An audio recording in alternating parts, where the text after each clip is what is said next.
Welcome back, everybody, and welcome to part 2 of our Hirsute painting guide. This time we're going to do red hair.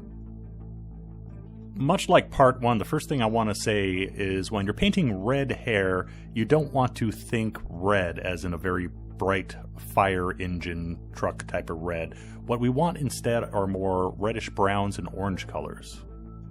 The second thing I want to say is you have a lot of variety of colors you can actually use when painting red hair, and I'm not talking about just out of the bottle red, but real red. What I'm going to paint here is more of a slightly unnatural, very bright red hair, but you can definitely blonde this up, and maybe that'll be something for a future video, something more of a strawberry blonde. We'll see. As always with me, working from darkest shade to lightest highlight, and we're going to begin with Vallejo Model Color Burnt Red. And this is a dark red, it's got a little bit of a brown to it, hence the burnt.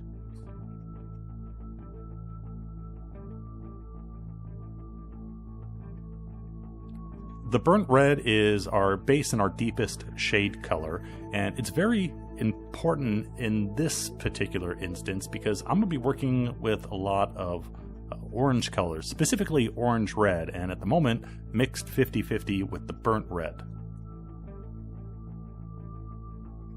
I wanted to call this out because oranges and our orange red that I'm using are notoriously transparent unless they have a significant amount of brown in them. So because I'm putting this over our deep dark burnt red color, it's muting the orange quite a bit. And again, I want to point that out because if you put on the orange red over a white primer, it's going to be much more brighter, much more intense, but I can get away with using orange here because of the transparent nature of it and because of the dark undercoat it's going over.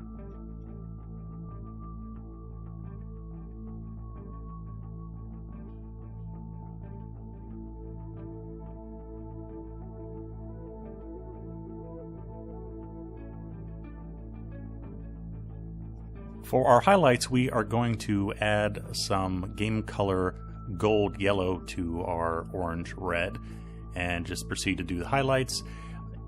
With this particular figure, very easy. We have this massive mohawk, so I'm just highlighting out towards the tips of the mohawk, and also with the beard, you just from the base coat that covers the majority of each of those locks, you just highlight each lock of hair and you just work your way up towards the top side of the miniature. Very easy in this case. You don't have to separate strand from strand with a more messy style haircut. He's very neat and clean. Our final highlight is nearly pure gold yellow. I'll just call it pure gold yellow just to make things easier. And you can see just using this on the very tips, the edge of the mohawk, and I believe a little bit in the top of the mustache. Remember, with hair, you want to go extreme on your contrast because that does two things. First of all, it shows volume because a lot of hair is got a lot of thickness to it.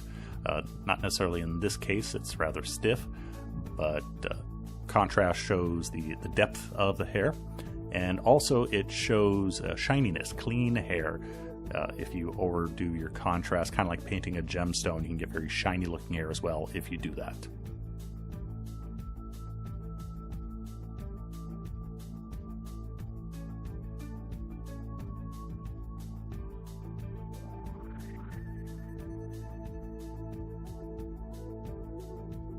And there we go, one red-headed dwarf. Very easy, as you can see, and I hope you agree. Key points, you want to use more brown reds and more oranges if you want to achieve a look like this. If you want more of a strawberry blonde, which, to be honest, I don't think I've done before, that would involve a lot more yellow, and it's, you know, something I think I'll give a shot.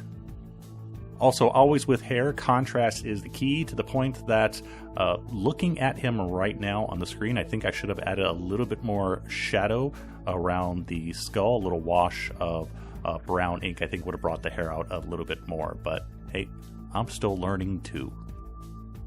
As always, hope you enjoy this, hope it helps with your miniature painting, and I will see you again soon. Bye-bye.